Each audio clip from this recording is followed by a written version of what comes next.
നമ്മുടെ സമൂഹത്തിലെ അനീതിക്കെതിരെ പോരാടിയ ഒട്ടനവധി പേരെക്കുറിച്ച് നമ്മൾ പഠിച്ചിട്ടുണ്ട്. അതിനു പുറമെ വായിച്ചിട്ടും കേട്ടിട്ടുമുണ്ട്. എന്നാൽ നമ്മൾ അറിയാതെ പോയ കുറച്ചധികം പേർ വേറെയുമുണ്ട്. അവകാശങ്ങൾക്കായി പോരാടി അതൊരു ചരിത്രമാക്കി മാറ്റിയവർ. അങ്ങനെ ഒരാളാണ് രുക്മാഭായി. സ്ത്രീകൾക്ക് വിദ്യാഭ്യാസവും അവകാശങ്ങളും നിഷേധിക്കപ്പെട്ട ഒരു കാലത്ത് തന്റെ അവസരങ്ങൾക്കും സ്വാതന്ത്ര്യത്തിനുമായി പോരാടിയ പെൺകുട്ടി. ഒരുപക്ഷെ ഇന്ത്യയിലെ ആദ്യത്തെ ലേഡി ഡോക്ടറായി മാറാനുള്ള നിയോഗമായിരിക്കാം ഈ പ്രതിസന്ധികളെ വെല്ലുവിളിയാക്കാനുള്ള ഊർജം അവർക്ക് പകർന്നു നൽകിയത്. സ്ത്രീകൾക്ക് വിദ്യാഭ്യാസം ലഭിക്കാനുള്ള അവകാശം നിഷേധിക്കപ്പെടുകയും ബാലവിവാഹത്തിന് ഇരയാവുകയും ചെയ്തിരുന്ന ഒരു കാലഘട്ടത്തിൽ രുക്മാഭായി റൌട്ട് സമൂഹത്തെ വെല്ലുവിളിക്കുകയും സ്ത്രീകളുടെ അവകാശങ്ങൾക്കായി പോരാടുകയും ചെയ്തു. 11ാം വയസ്സിൽ വിവാഹിതയായ രുക്മാഭായി റൌട്ട് നിലവിലെ സാമൂഹിക മാനദണ്ഡങ്ങളെയാണ് വെല്ലുവിളിച്ചത്. വിവാഹമോചനത്തിനുള്ള അവളുടെ അവകാശത്തിനായി ചരിത്രപരമായ നിയമ പോരാട്ടം നടത്തി. അവളുടെ പോരാട്ടം ശൈശവ വിവാഹങ്ങൾ നിർത്തലാക്കുന്ന സുപ്രധാന നിയമത്തിലേക്ക് നയിക്കുക മാത്രമല്ല, ഇന്ത്യയിലെ ആദ്യത്തെ വനിതാ ഡോക്ടർമാരിൽ ഒരാളാകാനുള്ള വഴിയൊരുക്കുകയും കൂടി ചെയ്തു. ഒരു മറാത്തി കുടുംബത്തിൽ ജനിച്ച അവർ 11ാം വയസ്സിൽ ദാദാജി ബിക്കാജി എന്ന 19 വയസ്സുകാരനെ വിവാഹം കഴിച്ചു. പിതാവ് ജനാർദ്ദനൻ പാണ്ഡുരംഗിന്റെ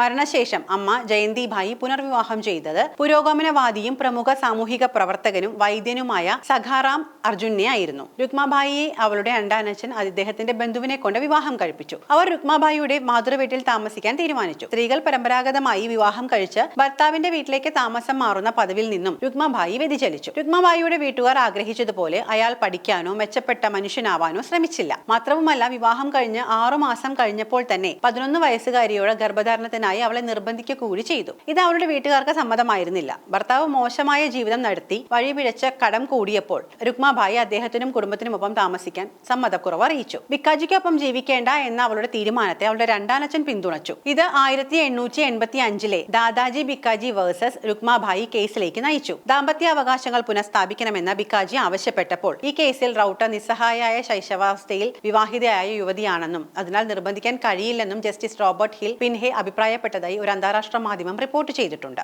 എന്നാൽ ഹിന്ദു ഇംഗ്ലീഷ് നിയമം പുരാതന ആചാരങ്ങളെയും പാരമ്പര്യങ്ങളെയും മാനിച്ചുകൊണ്ട് 1887 മാർച്ച് 4 അന്തിമ വിധിയിൽ ഭർത്താവിനൊപ്പം ജീവിക്കാൻ റൌത്തിനോട് ആവശ്യപ്പെട്ടു. അല്ലെങ്കിൽ പകരം 6 മാസം തടവ് ശിക്ഷ അനുഭവിക്കണം. ഇതായിരുന്നു വിധി. ഭർത്താവിനൊപ്പം ജീവിക്കാൻ തിരഞ്ഞെടുക്കുന്നതിനേക്കാൾ നല്ലത് 6 മാസം ജയിലിൽ കിടക്കാനാണ് താൻ ആഗ്രഹിക്കുന്നത് എന്ന് ധൈര്യത്തോടെ അവർ കോടതിയോട് പറഞ്ഞു. എന്നാലും അവർ പിറകോട്ട് പോവാൻ തയ്യാറായില്ല. നേരെ വിക്ടോറിയ രാജ്ഞിക്ക് കത്തെഴുതി. എല്ലാത്തിനും മീതെ അധികാരമുള്ള ആളാണല്ലോ അന്ന് ക്വീൻ വിക്ടോറിയ. ഏതായാലും അത് അവളെ തുണച്ചു. ഒടുവിൽ വിക്ടോറിയ രാജ്ഞി ഇടപെട്ട കോടതിയുടെ ഉത്തരവ് റദ്ദാക്കിയതോടെ വിവാഹം വേർപിരിഞ്ഞു. ഈ ചരിത്രപരമായ നിയമയുദ്ധം 1891 ഏജ് ഓഫ് കൺസെന്റ് ആക്ട് പ്രാബല്യത്തിൽ വരുത്തിയതിലേക്കും നയിച്ചു. മാത്രവുമല്ല, അന്ന് ബ്രിട്ടീഷ് ഇന്ത്യയിൽ നിയമത്തിനുള്ള പ്രായം 10 വയസ്സായിരുന്നു. രുക്മാഭായിയുടെ കേസിനെ തുടർന്ന് അത് 10ൽ നിന്നും 12 മാറ്റുകയും ചെയ്തു. മാത്രവുമല്ല, ബാലവിവാഹങ്ങൾക്കെതിരെയുള്ള പോരാട്ടം തന്നെയായി മാറി രുക്മാഭായിയുടെ വിവാഹമോചന കേസ്. എന്നാൽ സമൂഹത്തിൽ അവൾ ഭ്രഷ്ടയാക്കപ്പെട്ടു. വിവാഹബന്ധം വേർപെടുത്തിയതിനു ശേഷം രുക്മാഭായി തന്റെ വിദ്യാഭ്യാസം തുടരുകയും വൈദ്യശാസ്ത്രത്തിൽ ഒരു കരിയർ കണ്ടെത്തുകയും ചെയ്തു.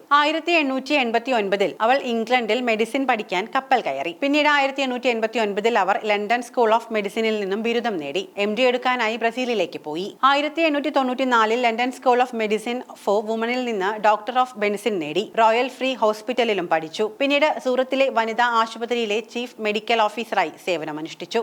പിന്നീട് അവർ ഇന്ത്യയിലേക്ക് തിരികെ വരുന്നത് ഡോക്ടറായി ജനങ്ങളെ സേവിക്കാനായാണ്. സ്ത്രീകളുടെ ആരോഗ്യത്തിന് അവർ എപ്പോഴും പ്രാധാന്യം നൽകി. ഇന്ത്യയിലെ ജനങ്ങൾക്ക് എത്രത്തോളം രുക്മാഭായിയെ അറിയാമെന്നത് ഇപ്പോഴും സംശയമാണ്. എങ്കിലും ഇന്ത്യയുടെ ചരിത്രത്തിൽ ഒരു ഡോക്ടർ എന്ന നിലയിലും ഫെമിനിസ്റ്റ് എന്ന നിലയിലും രുക്മാഭായിയുടെ സ്ഥാനം വളരെ വലുതാണ്.